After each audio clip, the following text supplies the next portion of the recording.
जादुई तोता। एक छोटे से गांव में एक गरीब परिवार रहता था। उस परिवार में रामू और उसकी बीवी सीता उसके बेटे चिंटू के साथ रहते थे। उसी गांव में एक तोता भी रहता था। उसका नाम था रघु। वो किस्मत का धनी था। जहां भी जाता वहां किसी भी चीज की कमी नहीं पड़ती थी। एक दिन रघु उड़ते उड़ते उस गरीब परिवार के घर गया।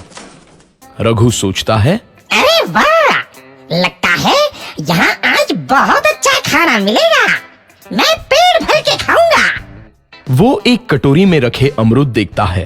अरे वाह, अमरूद, मुझे तो ये बहुत पसंद है। मैं तो इसे पेट भर के खाऊंगा। रघु तोता अमरूद खाने ही लगता है। तभी सीता रघु को अमरूद खाते देखती है तो गुस्सा हो जाती है और उसे वहां से भगा देती है। भाग यहाँ से, न जाने कहां से आ जाते हैं। मैं तो परेशान हो गई हूं इनसे। सीता के भगाने के बाद रघु चुपचाप से एक कोने में रहता है। धीरे धीरे उस परिवार की बरकत होने लगती है।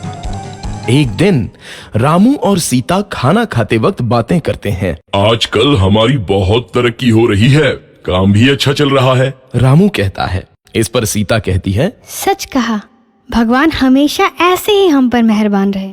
बेटा चिंटू भी कहता है, पिताजी, मुझे खिलौना लेके दो ना, मेरे सभी दोस्तों के पास है। रामू कहता है, ठीक है, जरूर लाऊंगा।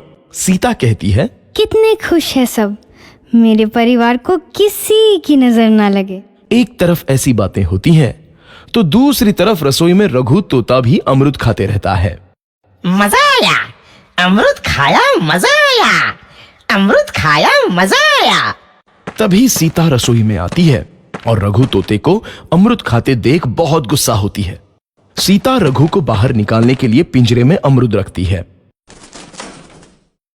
रघु जब अमरूद खाने लगता है तो पिंजरे का दरवाजा बंद हो जाता है और वो उसमें फंस जाता है। मुझे बाहर निकालो, मैं यहाँ फंस गया हूँ, मुझे बचाओ। अगले दिन सीता पिंजरा उठाकर बाहर दूर उस रघु को छोड़ देती है।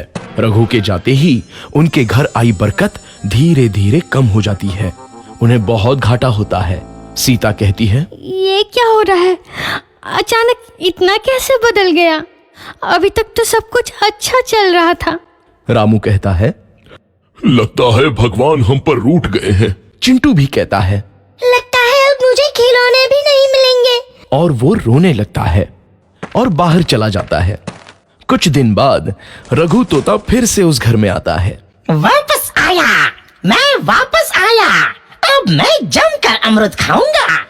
रघु सीधा रसोई घर में चला जाता है और अमरूद खाने लगता है। कुछ देर बाद सीता रसोई में आती है और रघु को देख कहती है, एक तो घर में पहले से इतनी दिक्कत चल रही है और ऊपर से ये तोता मुझे और परेशान कर रहा है। सीता रघु को वहां से भगा देती है। रघु उड़कर किसी कोने में छुप जाता है। कुछ दिन बाद धीरे धीरे उस घर की बरकत वापस आने लगती है। काम भी अच्छे से चलने लगता है। एक रात जब रघु तोता अमरूद खाने जाता है तो पिंजरे में फंस जाता है। ये लोग आखिर चाहते क्या हैं? एक तोते को शांति से अमरूद खाने क्यों नहीं देते? मैं कौन सा चोरी कर रहा हूँ? बस अमरूद ही तो खा रहा हूँ। तभी रामू वहां आता है और पिंजरे में रघु तोते को देख उसे बाहर छोड़ देता है। ये तोता भी कितना जिद्दी है, बार बार वापस आ जाता है। जैसे ही रामू रघु को छोड़ देता है, अगले दिन से फिर से उनके घर की बरकत जाने लगती है। काम में घाटा होता है।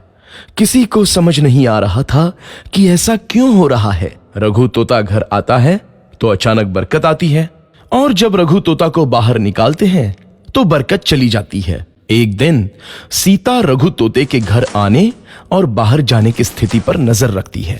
ये तोता जब भी घर आता है तो घर में बरकत आती है और जैसे ही ये घर से बाहर जाता है तो उसी के साथ बरकत भी चली जाती है।